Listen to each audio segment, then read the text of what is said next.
Cuando abrí los ojos, lo primero que vi fue a Alejandro. Sus ojos tenían un brillo extraño, casi salvaje, y lo más aterrador fue cuando me miré a mí misma. ¿Cómo no me di cuenta antes? Estaba literalmente como mi madre me trajo al mundo. Paz, misericordia y bendiciones de Dios sean con ustedes. Bienvenidos a una nueva historia. Recen al profeta y comencemos la historia de hoy. Siempre me desconcertó ese dicho que dice, teman a su enemigo una vez, y a su amigo mil. Yo siempre creí que quien hace el bien encuentra, y quien actúa con nobleza, es recompensado. Mi nombre es Sofía. Alejandro, Carmen y yo éramos primos hermanos, criados prácticamente como hermanos en la histórica ciudad de Granada, Andalucía. Éramos inseparables con apenas unos años de diferencia. Nuestra tradición familiar era pasar cada fin de semana, los viernes y sábados, en la casa de nuestra abuela, un hermoso Carmen en el Albaicín con vistas a la Alhambra. Nos amábamos, jugábamos y saltábamos sin parar cuando éramos pequeños. Pero crecimos y todo cambió. Al entrar en la adolescencia, Carmen empezó a mostrar un resentimiento constante hacia mí, algo que nunca entendí ni provoqué. Simplemente y gracias a Dios, era muy querida por toda la familia. Yo intentaba no molestar a nadie, era servicial y prácticamente nunca causaba un enfado. En contraste, Carmen era reacia a ayudar, tenía un trato áspero y, para colmo, estaba obsesionada con el tema de los chicos. Carmen tenía una personalidad peculiar. Le encantaban las relaciones superficiales, totalmente opuesta a mí. Yo estaba convencida de que nadie te amaría de verdad a través de esos encuentros fugaces. Si alguien te quiere de verdad, llamará a la puerta de tu casa a la luz del día y se presentará formalmente. Solo entonces podrías amarlo. Pero Carmen comenzó a tener comportamientos que a nadie le parecían correctos, ni a mí ni a los demás. Sin embargo, era muy orgullosa y era imposible razonar con ella, no quería que nadie la cuestionara sobre sus actos. Pronto su reputación en la familia se desplomó. Siempre había alguien que la veía con un chico, lo comentaba con mi tía, y mi tía la reprendía. Al final, toda la familia se había hecho una idea clara de que ella salía con muchos chicos. Decidí hablar con ella, no solo como prima, sino como la hermana que era para mí. Fui a su habitación. Por favor, Carmen, le dije, estoy preocupada por ti. No pasa una semana sin que escuche a algún familiar hablar de ti. ¿Por qué quieres llegar a este punto? ¿Por qué permitir que te vean de esta mala manera? Me miró con desdén de arriba a abajo. ¿Qué pasa, cariño? ¿Estás celosa? ¿Celosa de qué, Carmen? ¿Voy a estar celosa de que hablen mal de ti? ¿De que te consideren una chica sin principios? Claro que no. Te quiero, me preocupo por ti y te aconsejo de corazón. Le expliqué mi punto de vista, que ningún hombre o chico en este mundo merecía que su reputación corriera de boca en boca, y menos entre su propia familia. Pero Carmen no me escuchaba, interpretando todo como pura envidia femenina. Le hablé de mi visión del amor, y ella me interrumpió. Entonces, ¿quieres que crea que tú no te has enamorado o que no hablas con nadie? Juro por Dios que no hablo con nadie. Y si mi corazón se enamorara de alguien a pesar de mí, porque no es algo que podamos controlar, jamás permitiría que hubiera conversaciones prohibidas entre nosotros. Jamás iría a decirle que lo amo. Lo guardaría en mi corazón y ya está. Ella me dijo, debes estar bromeando, o eres muy tonta. Entonces le hice una pregunta natural, ¿de verdad quieres a alguno de los chicos con los que sales? Es imposible que ames a varios a la vez. Ella contestó, ¿y cuál es el problema? Puedo querer a más de uno, salir, divertirme y vivir mi vida. ¿Cuál es el problema si uno me quiere y me desea, y el otro también, y el otro también? Le dije algo que, aunque duro, esperaba que la despertara. Cariño, seguro que solo están jugando contigo. No me pidas que crea que todos te quieren de verdad, salen contigo, te invitan a tomar unas copas y van y vienen contigo de esa manera. Es muy difícil. Se enfureció muchísimo y su actitud hacia mí cambió. Con el tiempo mi popularidad en la familia creció. Ella, con su mala reputación y su trato áspero, se negaba a cualquier favor, por simple que fuera. Yo, en cambio, atendía a todos con gusto, siempre dispuesta a ayudar. Cuando decidí empezar a vestirme con modestia, con faldas largas y blusas de seda con un ligero aire flamenco, nada de escotes, aunque la seda se pegara un poco a mi figura, todos se alegraron por mí. Mi mantoncillo bordado se convirtió en mi seña de identidad, un toque elegante y reservado, no solo una apariencia, también intentaba acercarme a Dios todo lo que podía. Carmen me miraba con burla. Te pones ese estilo recatado para demostrarles a todos que eres la niña buena, ¿verdad? No, respondí.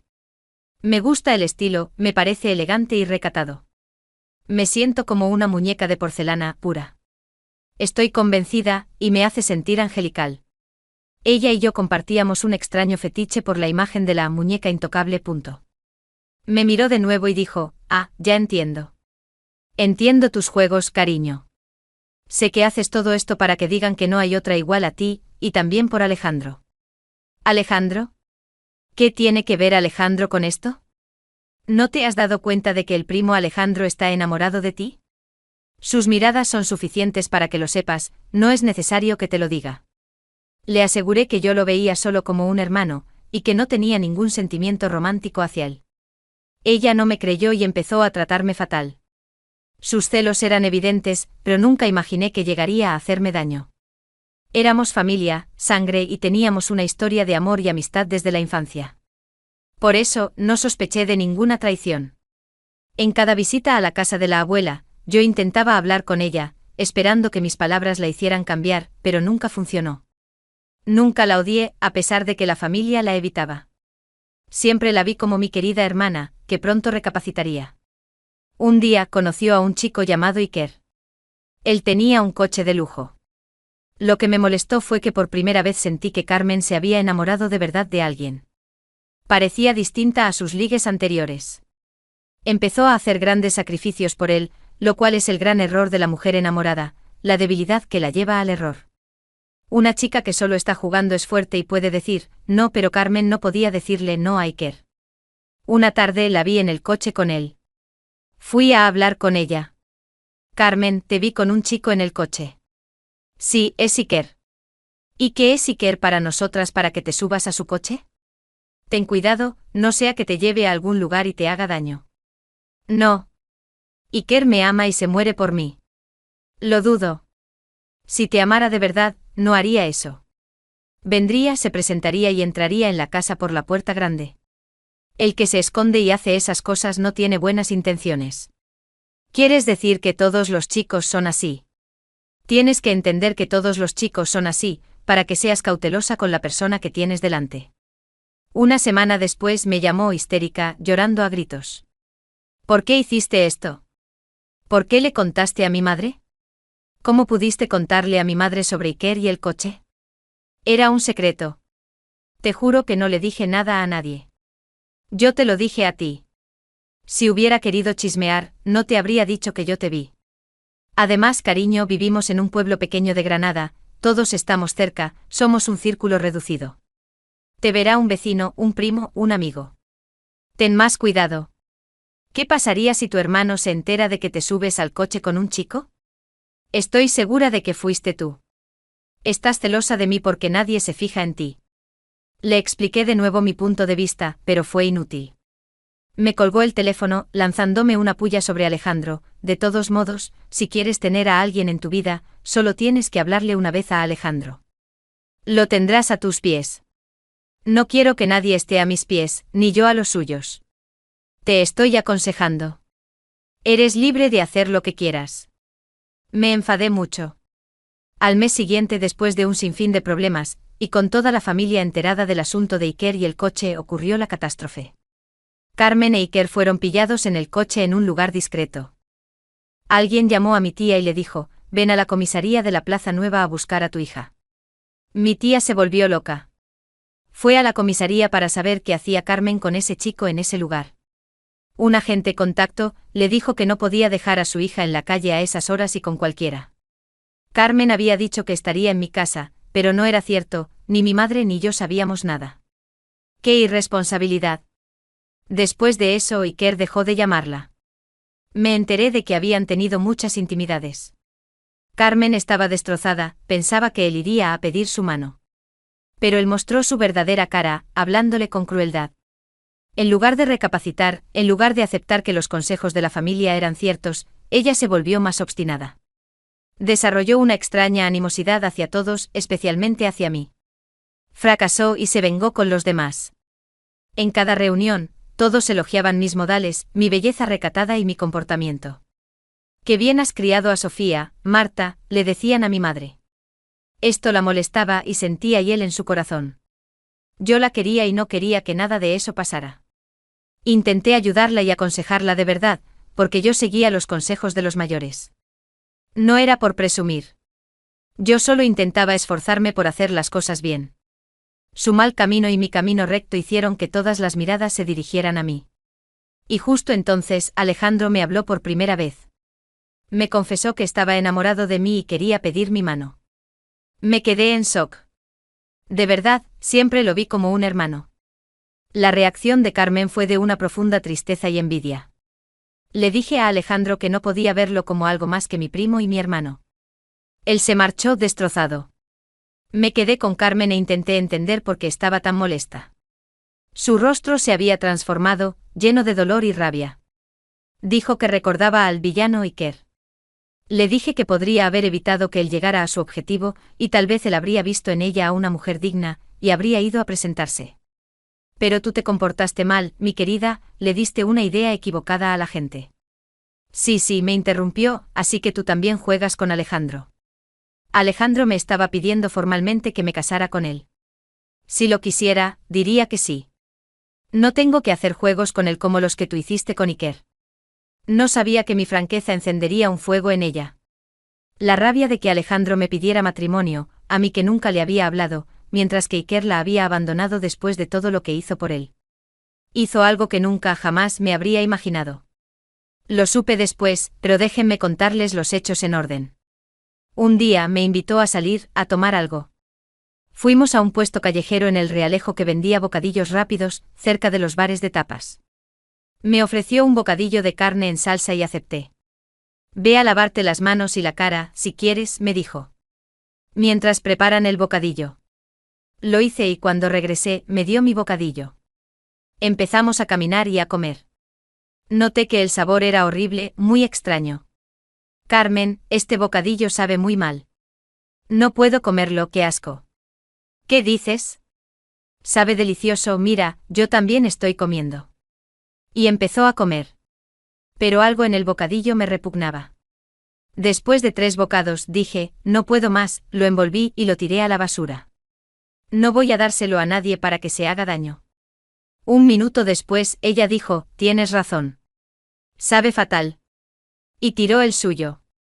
El incidente no me pareció importante. Volví a casa y de repente un dolor de estómago insoportable me paralizó. Era como si mis intestinos se desgarraran. Mi madre y yo fuimos corriendo al hospital, al borde del colapso. Me hicieron un lavado de estómago. Les dije que había comido algo en la calle y que no estaba bueno. Me dijeron que parecía una intoxicación. No sospeché nada, pues son cosas que pasan. Me dieron medicamentos y volví a casa, destrozada. Ella no me llamó. 2 días después, me llamó con una voz extrañamente ansiosa. Sofía, ¿cómo estás? Carmen, estuve a punto de morir. ¿Recuerdas el día que me invitaste? Dios te perdone. Fui al hospital, me hicieron un lavado de estómago. Nunca vuelvas a comer en ese sitio. Ella se quedó en silencio un momento. Yo también me sentí mal. El bocadillo estaba malo.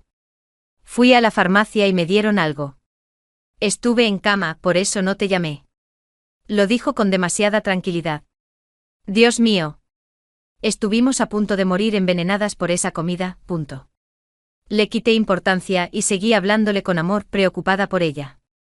Pasó el tiempo y su actitud seguía siendo extraña, a veces dulce, a veces llena de odio en sus ojos, pero yo, que la quería, no quería ver lo malo.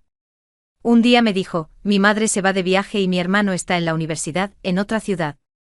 ¿Quieres que pasemos el día juntas en casa? Las 2 solas en casa. ¿Para qué, picarona? Le dije de broma. ¿Qué vamos a hacer?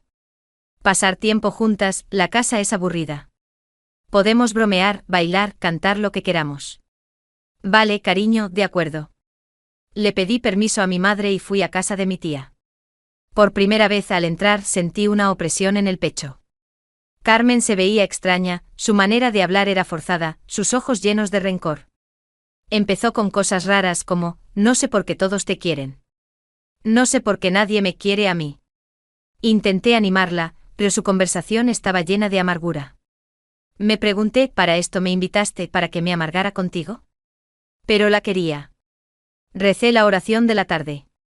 Ella dijo, ven, vamos a comer y a beber algo. Te he hecho el capuchino de vainilla que tanto te gusta. Me encantaba.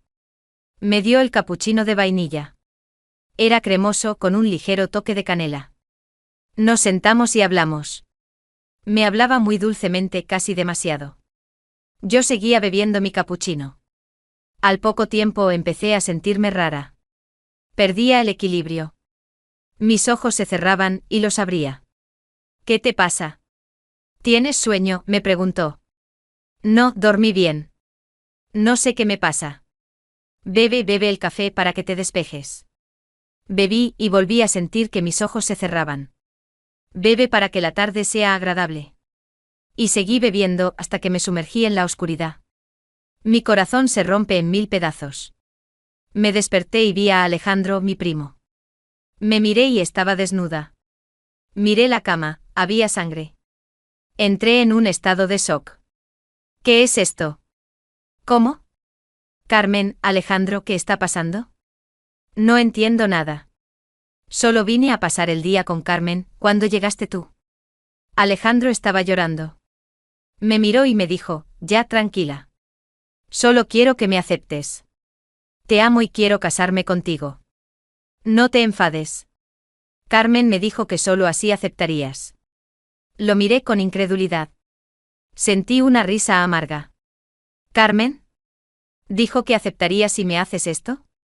¿Aceptaría casarme contigo después de que me robes, después de esta traición tan baja? El shock me superó y me desmayé. Cuando desperté, Alejandro ya no estaba. Carmen también había desaparecido. ¿Cómo pudo hacerme esto? Su odio la llevó a intentar envenenarme primero, el asunto del bocadillo. Ella había puesto veneno en mi bocadillo, y gracias a Dios no me gustó el sabor.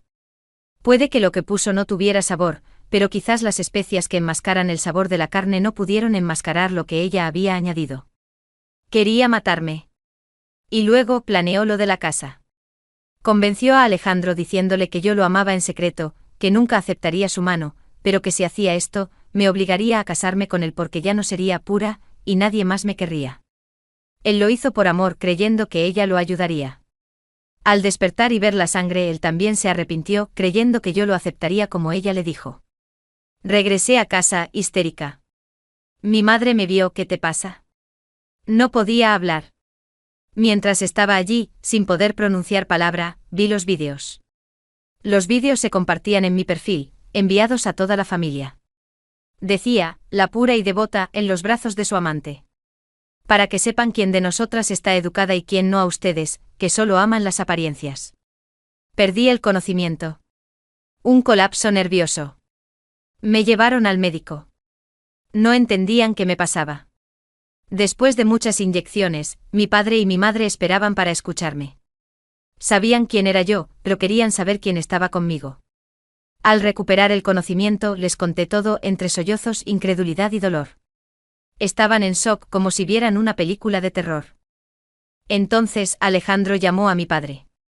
Luego le envió mensajes explicándole todo, confesando la verdad y dándome la razón. Quería arreglar su error.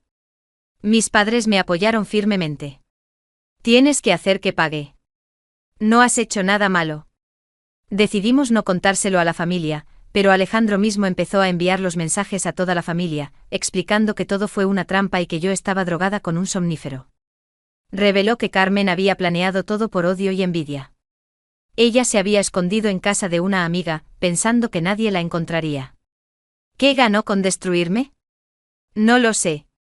¿Qué mal le hice? No lo sé.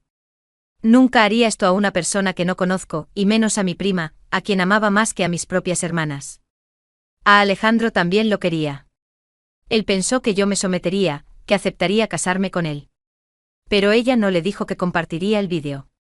Ella planeó todo sola. Al ver que ella lo había traicionado a él también, intentó enmendar su error. Decidí que tenía que hacer justicia.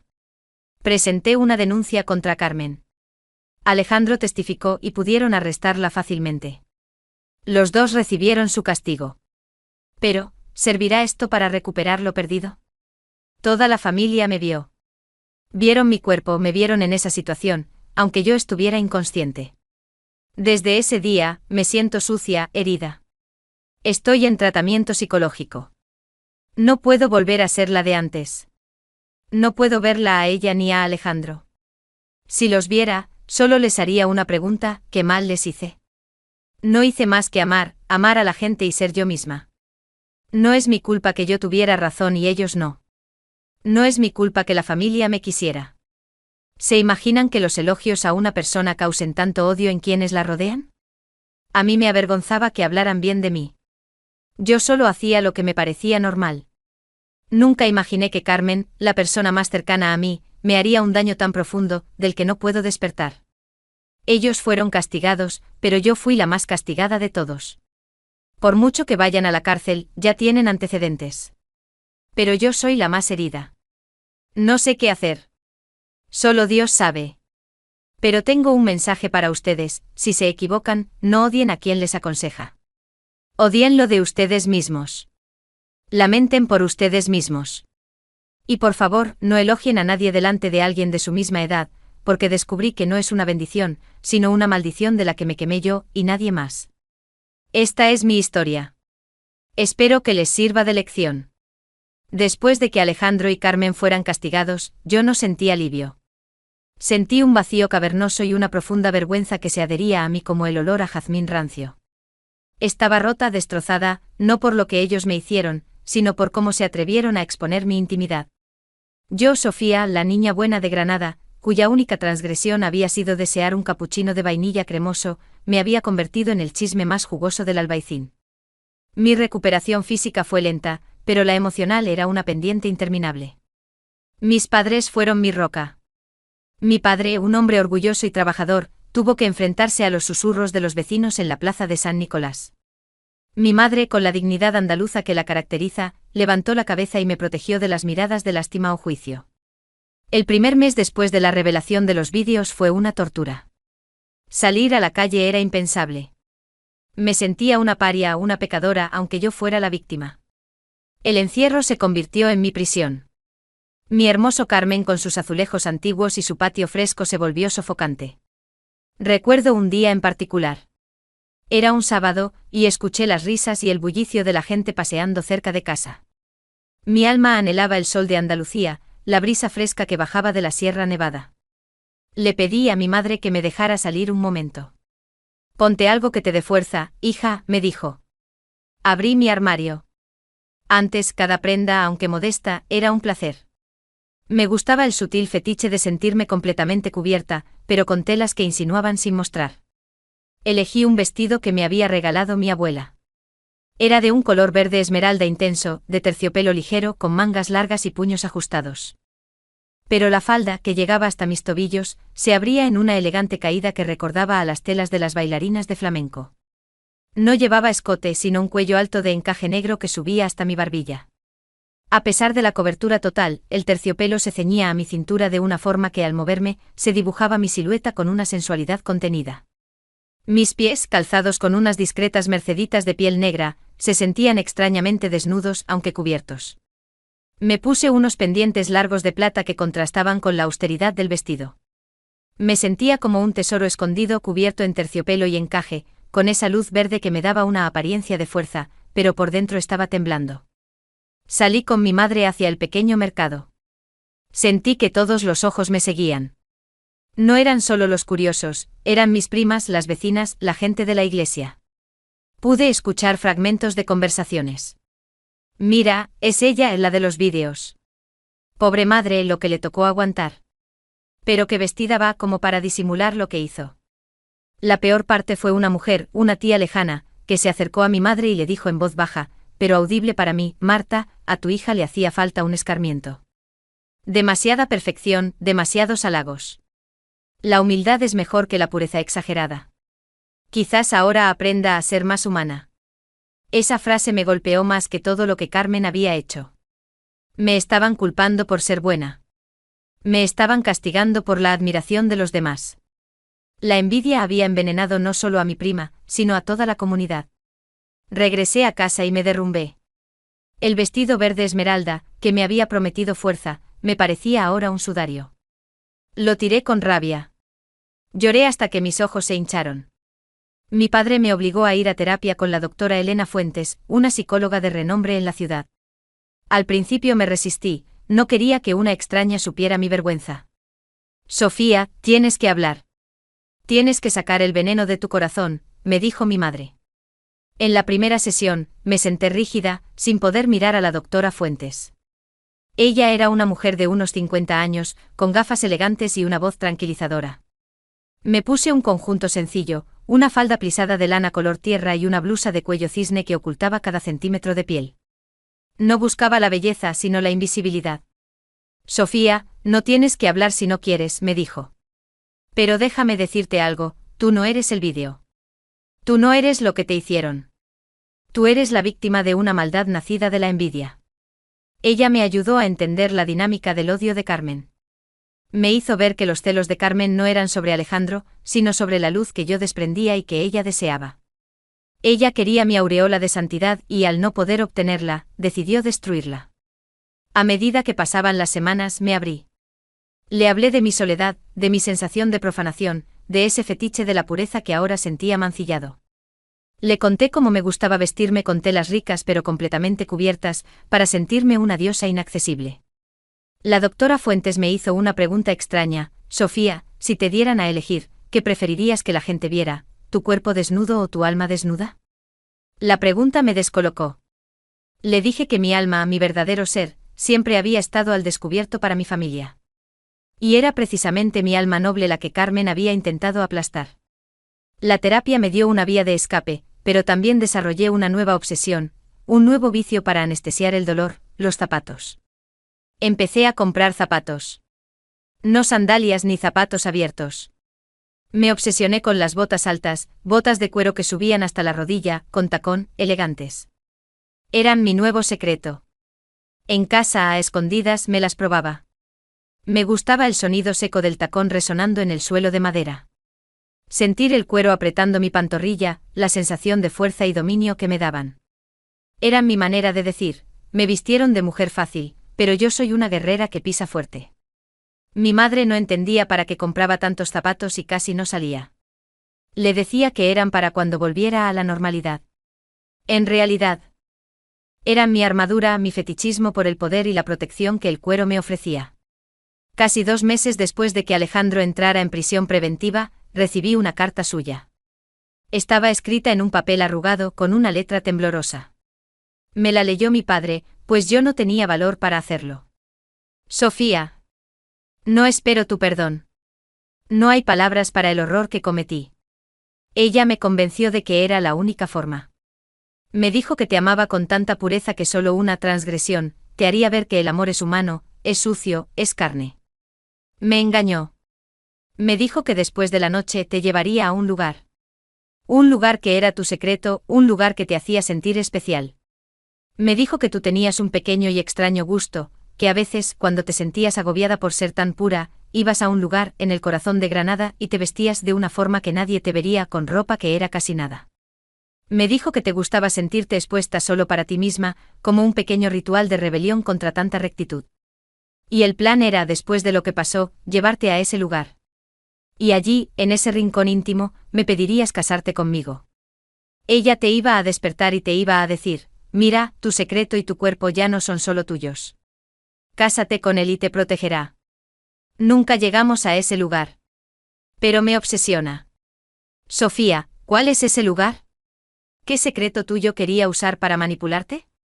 Dime, ¿es verdad que tenías un escondite secreto, un rincón de Granada donde te sentías libre de tu pureza? Solo respóndeme eso. Si ese lugar es real, Carmen todavía tiene una llave para lastimarte más. El aire se me fue de los pulmones.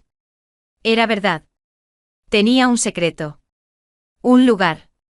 Un fetiche de la soledad y la libertad que jamás le había contado a nadie.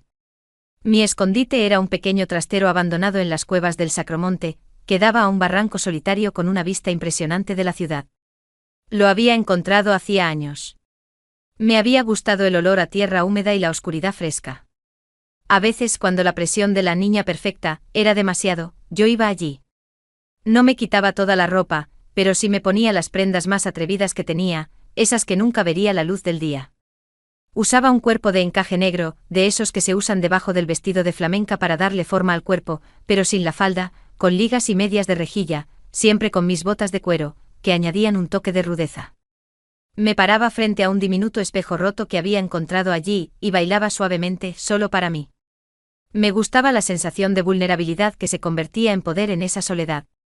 Era mi ritual prohibido, mi manera de equilibrar mi vida recatada. Le había contado esto a Carmen.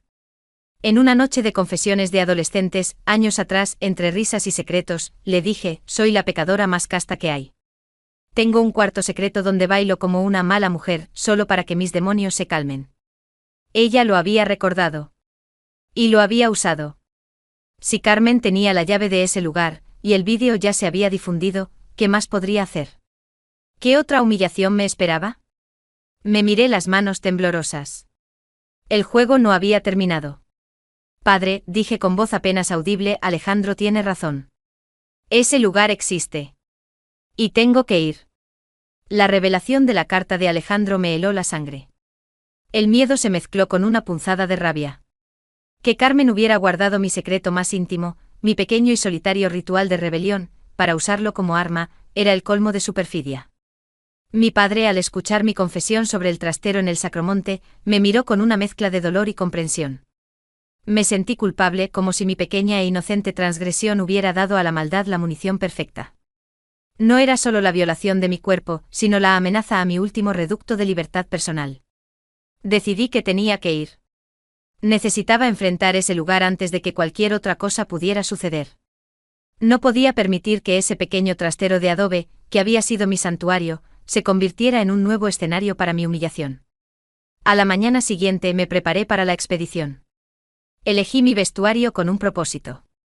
Si iba a enfrentar mi secreto, lo haría con la armadura que había forjado en la soledad. Me puse un pantalón de montar ajustado, de pana negra, y una chaqueta corta de terciopelo que acentuaba la verticalidad. En mis pies las botas altas de cuero más imponentes, con el tacón grueso que resonaba con autoridad. Mi cabello, que solía llevar recogido o trenzado con pulcritud, lo solté en ondas salvajes y lo cubrí con un pañuelo de seda rojo atado a la cabeza, al estilo de las gitanas del Sacromonte. Quería verme fuerte e indomable, una mezcla de mi antigua Sofía cubierta y una nueva Sofía desafiante. Al ponerme las botas y sentir el cuero ajustándose sobre mis rodillas, sentí un estremecimiento de poder, era mi manera de reclamar el control sobre mi cuerpo y mi destino. Le dije a mis padres que iría sola, que necesitaba la soledad para enfrentar el pasado. Ellos, a regañadientes, aceptaron, sabiendo que yo no descansaría hasta ver ese lugar. Subí a la zona alta del Sacromonte, lejos de los bulliciosos tablaos y las cuevas turísticas. El trastero estaba escondido detrás de una higuera silvestre, su entrada disimulada por el matorral. El aire olía a tierra seca y a especias olvidadas. Al abrir la puerta con la llave oxidada, que nunca había cambiado, confiada en mi secreto, el corazón me dio un vuelco. El lugar estaba tal como lo recordaba, pequeño, frío, oscuro. El único atisbo de luz entraba por una rendija en el techo. En un rincón, el diminuto espejo roto seguía allí, reflejando fragmentos distorsionados de mi rostro. Me arrodillé en el suelo de tierra y mi mano encontró algo escondido bajo unas tablas sueltas, un pequeño paquete envuelto en tela de seda morada. Era mi uniforme de penitencia, como yo lo llamaba en mis fantasías, el conjunto de encaje negro con liguero y medias de rejilla que usaba para bailar sola, mi rito de catarsis. Pero al desenvolverlo noté algo diferente. Había una nota de Carmen prendida al encaje, escrita con un lápiz labial de un rojo carmesí. Querida Sofía. Sabía que vendrías. Una muñeca de porcelana siempre vuelve a su caja. ¿Ves? No soy tan mala amiga. Te dejé tu atuendo. Te dejé la escena. El plan de Alejandro era muy aburrido. Solo un matrimonio forzado. Mi plan era arte. Mi plan era vestirte aquí en tu escondite con esto que tanto te gusta ponerte. Te despertarías desnuda, vestida solo con tu traje de pecadora y rodeada de cámaras. Imagínate el vídeo, la Virgen de Granada en su cueva, vestida para su amante, revelando al mundo su pequeño y sucio deseo. Pero no te preocupes. Me han pillado. No tuve tiempo de poner las cámaras. Pero te dejé otra cosa. Algo que me hace sentir que tu secreto sigue siendo mío, incluso en la prisión. Mira debajo del espejo. Recuerda nuestro pacto de niñas, los secretos más grandes se guardan bajo la superficie. Mi respiración se aceleró. No había cámaras, pero la amenaza seguía latente. La idea de que mi ritmo de baile solitario fuera expuesto al público, despojado de su contexto de soledad, como una prueba de hipocresía, me parecía la peor de las pesadillas. Con manos temblorosas moví el espejo roto. Debajo en la tierra había una pequeña caja de madera oscura, tallada con un diseño morisco. La abrí.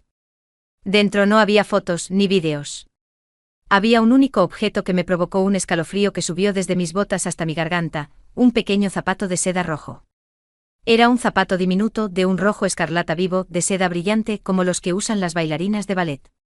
No tenía tacón, ni siquiera suela. Era un objeto ornamental y extrañamente fetiche. Carmen y yo teníamos una fascinación infantil por la leyenda de un zapato de seda roja que, según se decía, otorgaba a su dueña una belleza irresistible, pero a un precio terrible. Pero no era el zapato lo que me aterrorizaba. Era lo que estaba pegado a su interior, una minúscula tarjeta de memoria. Mi corazón se detuvo. ¿Qué contenía esa tarjeta? ¿Un vídeo de nuestro encuentro forzado, grabado por ella antes de huir? ¿O algo peor, algo que comprometía a más personas? Mientras dudaba, sintiendo la necesidad de destruir la tarjeta de inmediato, oí algo. El crujido seco de las hojas muertas justo afuera de la cueva. Me quedé inmóvil. Mi mano apretando el zapato de seda roja. Una sombra se proyectó en la entrada. No era Alejandro.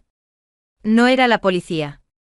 Era una figura alta, vestida completamente de oscuro, con una gorra calada que ocultaba su rostro, pero que dejaba ver unos ojos oscuros que brillaban con una intensidad fría. Un hombre. Llevaba en la mano una pequeña cámara de vídeo profesional. Sofía. Su voz era profunda con un acento que no era de Granada, quizás de más al sur, Málaga o Sevilla. ¿Quién eres? Pregunté sintiendo que mi armadura de cuero y terciopelo se desmoronaba. Él sonrió lentamente. Soy el que tenía un trato con Carmen.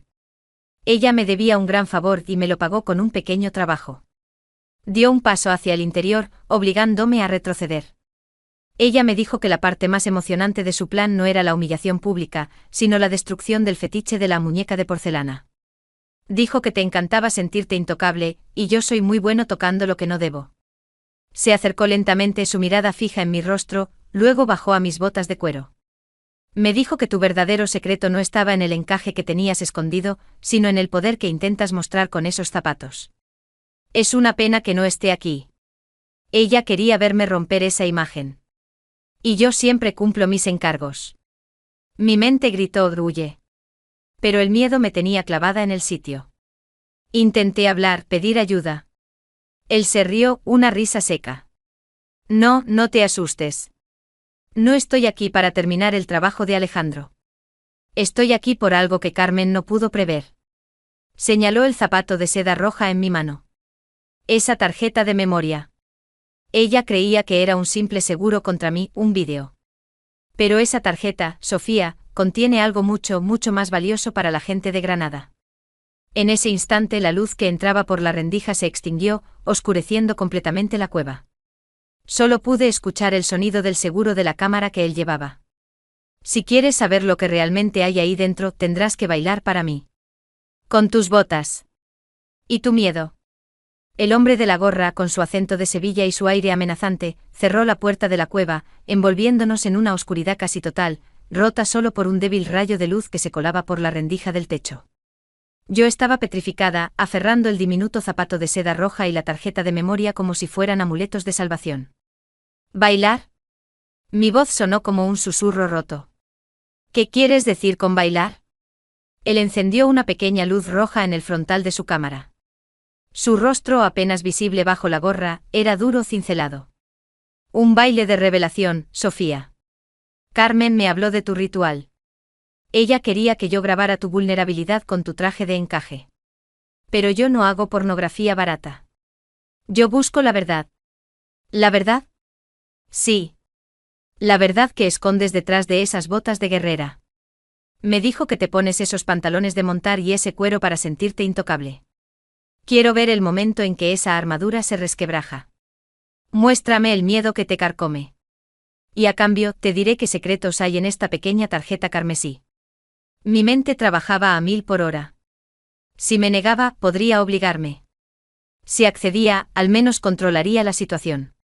Además, no estaba pidiendo el encaje, estaba pidiendo una danza de la vulnerabilidad. Era un extraño, casi poético fetiche de humillación psicológica. ¿Y si te doy la tarjeta sin bailar? Él rió, un sonido seco que resonó en el barro de la cueva. Podrías. Pero entonces Carmen habrá ganado. Ella quería que sufrieras la agonía de no saber. Esta tarjeta vale más que tu cuerpo, Sofía. Contiene la destrucción de la persona más poderosa de Granada.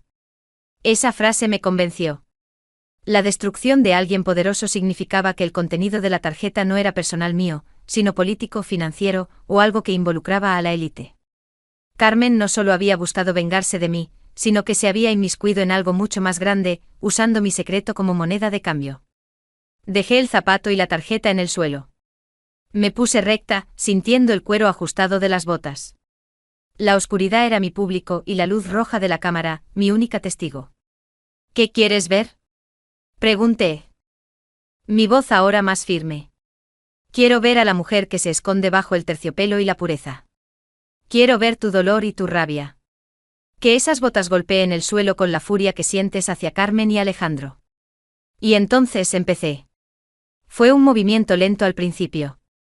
Un paso arrastrado como el de una persona que lleva una carga. El tac-tac de mis botas de cuero sobre el suelo de tierra y piedra era el único sonido. No era flamenco, era un baile de rabia contenida. Mis manos se aferraron a mis costados, mi espalda se curvó bajo el peso de la vergüenza.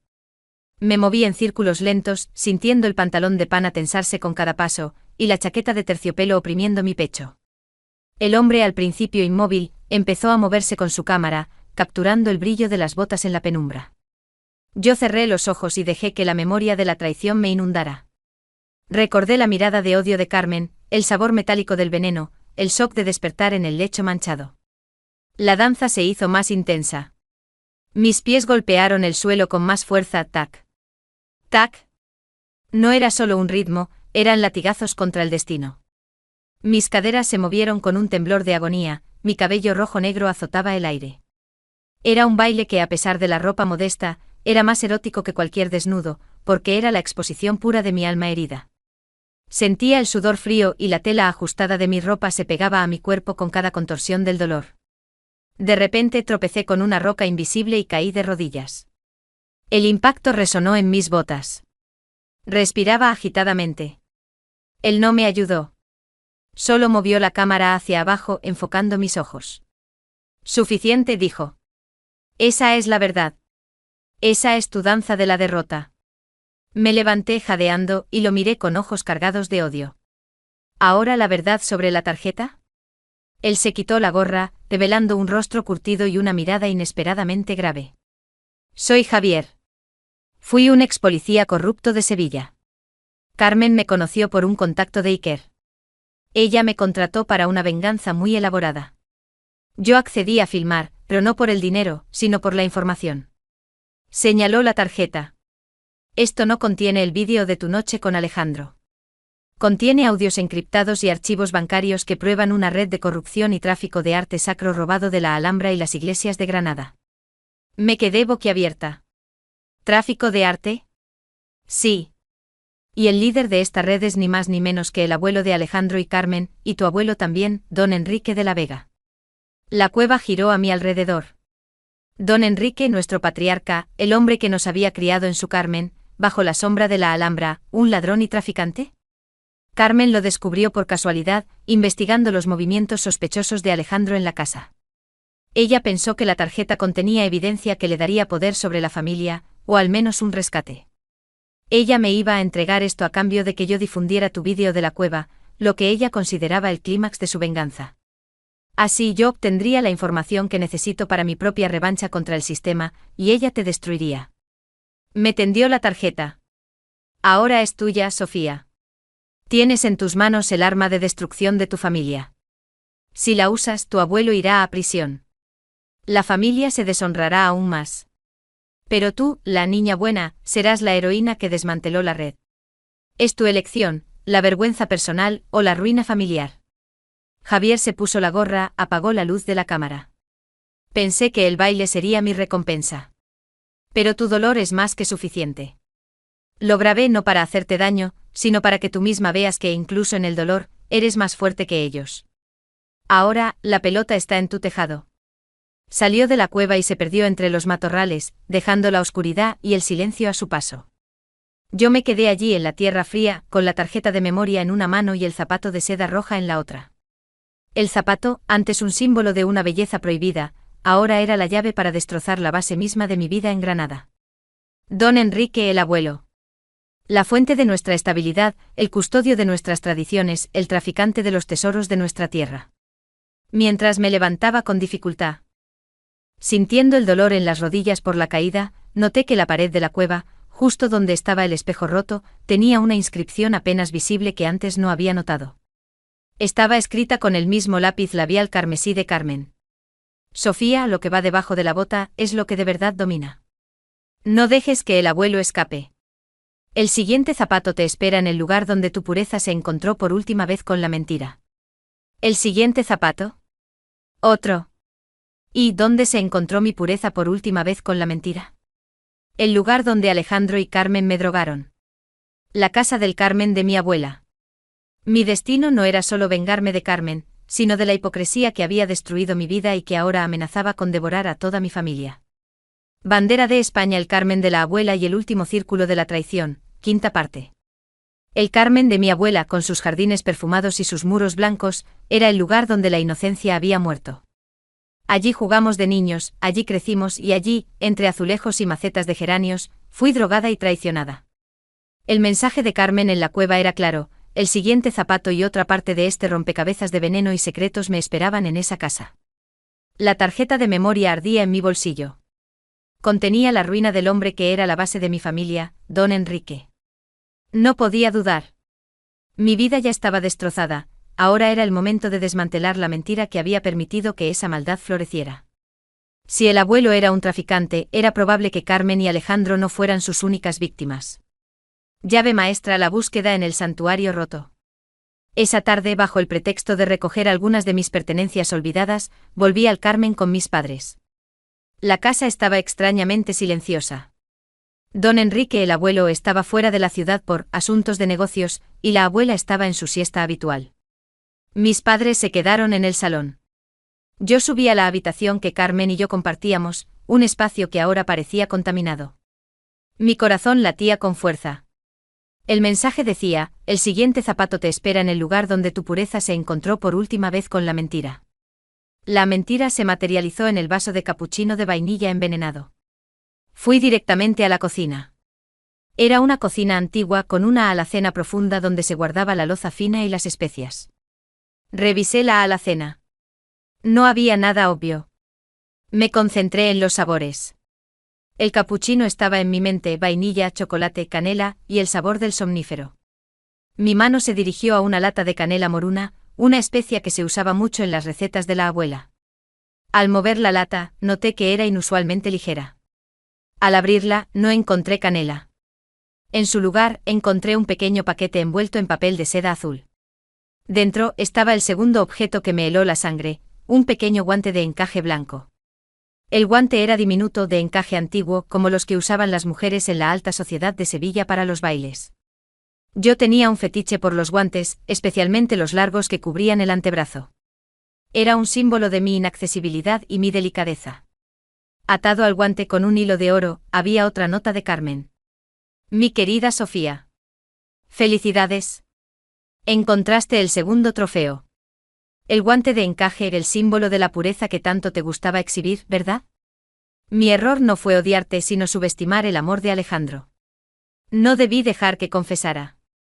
Pero incluso yo tengo mis secretos. La tarjeta carmesí te ha revelado la verdad sobre el abuelo. Lo sé. Lo sé todo. El abuelo tenía su propio vicio. Él no robaba solo arte, vendía su propia sangre. El guante es la clave para abrir su caja fuerte secreta. El patrón del encaje es el código. Busca la caja fuerte en el único lugar donde él guardaba sus secretos más sucios. La llave está en lo que está bajo la alfombra que pisó mi pie por última vez. Pero date prisa, mi amiga ya está libre, y ella viene a buscar su parte del botín. Diamante, el guante, el enlace y la sospecha final. El guante de encaje me quemaba la mano. Vender su propia sangre. ¿Qué significaba?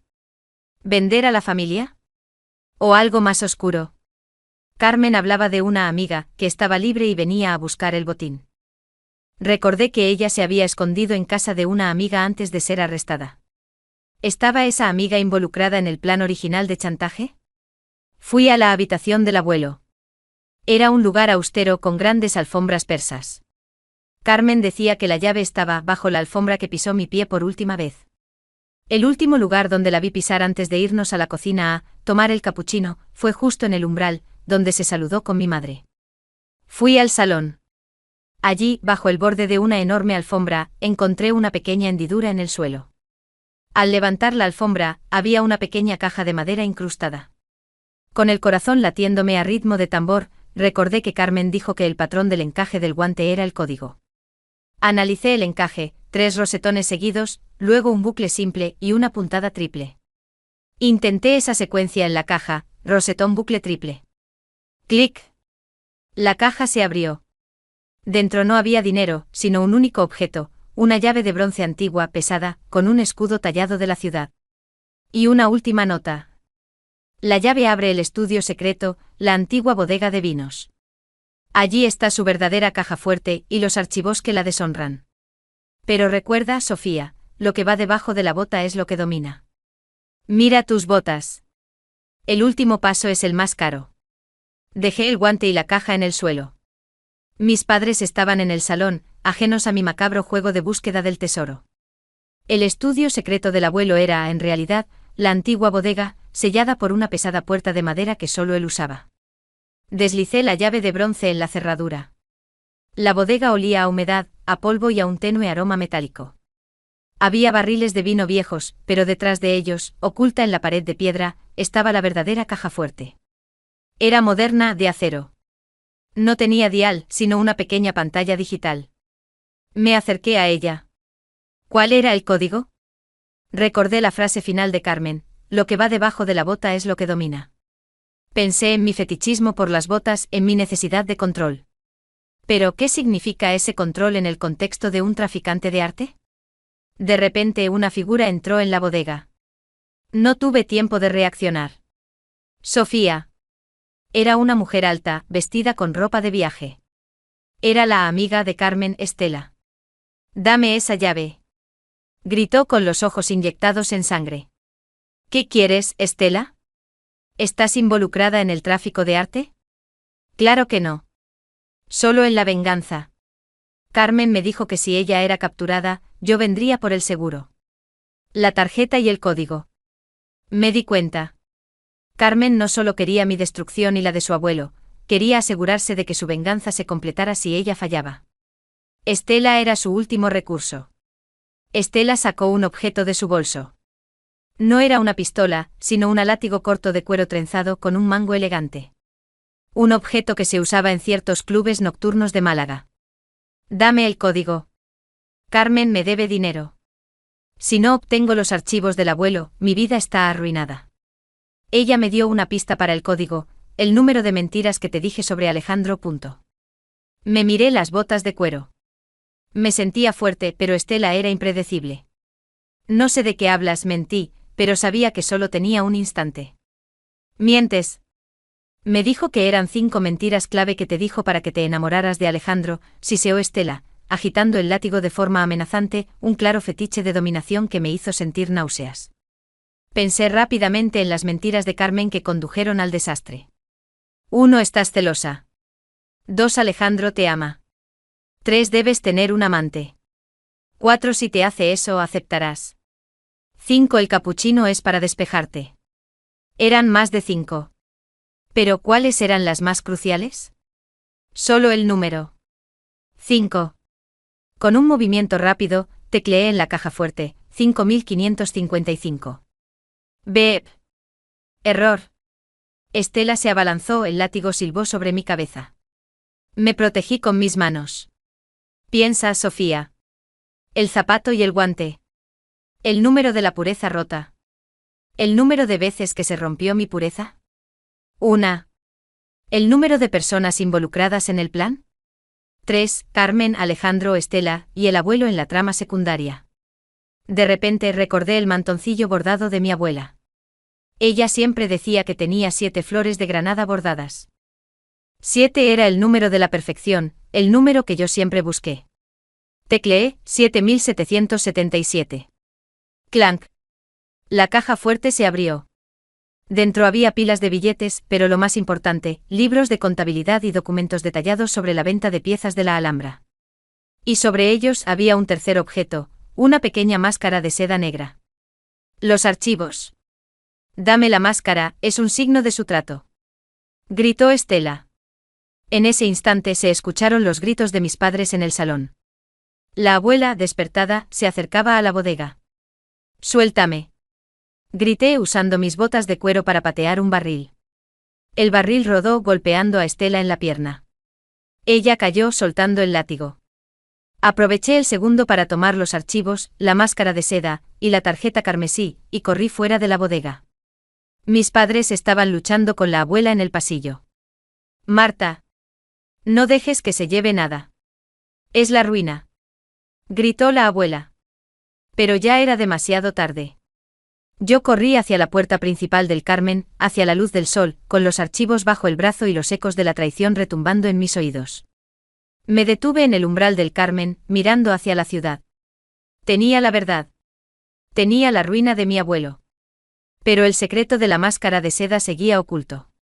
¿Qué significaba? ¿Y por qué era tan importante para Estela? Mientras me alejaba, escuché el sonido de una sirena acercándose al Carmen de la abuela. La policía.